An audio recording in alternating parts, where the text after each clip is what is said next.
দেখুন, বিরোধী দলনেতা কেন্দ্রীয় স্বরাষ্ট্রমন্ত্রীর সঙ্গে মিটিং করেছেন, ওরা একই দলের, সেটা হতেই পারে, এটা স্বাভাবিক ব্যাপার।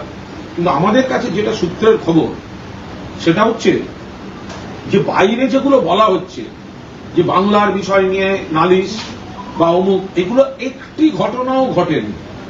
যেগুলো বাইরে বলা হচ্ছে সেগুলোর কোনো ঘটনা ঘটেনি।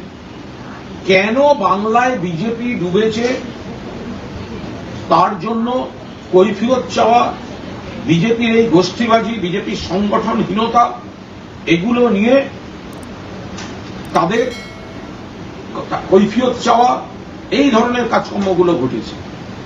ফলে আমাদের দলের কাছে যা খবর এসছে যে বিজেপির থেকে বাইরে যেগুলো বলা হচ্ছে যে এই বলেছি, এই বলেছি, সেই বলেছি, সেগুলোর একটিও ঘটেনি।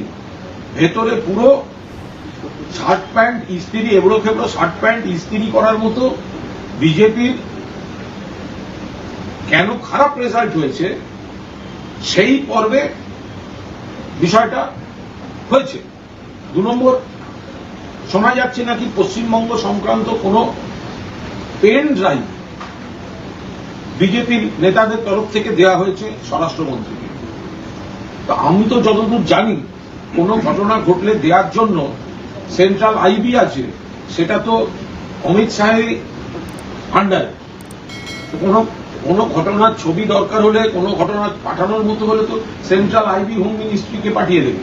তার জন্য বিজেপির কোন নেতাকে দিতে হবে কেন? আর যদি সত্যিই কোন পেনড্রাইভ দেওয়া হয়ে থাকে, তার ছবিটা পোস্ট করা হলো না কেন?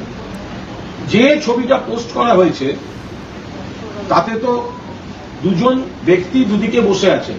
যদি কোনো পেনড্রাইভ দেওয়া হতো তাহলে নিশ্চয়ই সেই ছবি একটা কিছু পোস্ট করা হতো। আমি জানি না হয়েছে কিনা বা ভবিষ্যতে হবে কিনা। আমরা শুধু আমাদের কাছে এটুকুই খবর যে আজকের বৈঠকটা হচ্ছে, যেটুকু সৌজন্য অথবা ওরা বলতে পারবেন, তাতে বাংলার অন্য কোনো ঘটনা নিয়ে কথা হয়নি। বাংলায় বিজেপির বিপর্যয় কেন হয়েছে, এবং সেখানে এর আগে দিলীপবাবু গিয়ে একজনের বিরুদ্ধে বলে এসছেন, আজকে একজন গিয়ে আবার দিলীপবাবুদের বিরুদ্ধে বলে এসছেন। এই যে এক একজন করে এক একজনের বিরুদ্ধে বলে আসছেন, সেরকমই একটা পারস্পরিক দোষারোপের সাংগঠনিক কথাবার্তা হয়েছে তাদের দলের ব্যাপারে। বাইরে যেগুলো বলা হচ্ছে সেগুলো কোনো ঘটনা আজকের বৈঠকে ঘটেনি। এটা বিজেপির লোকেদের থেকেই আমরা জানতে পারছি।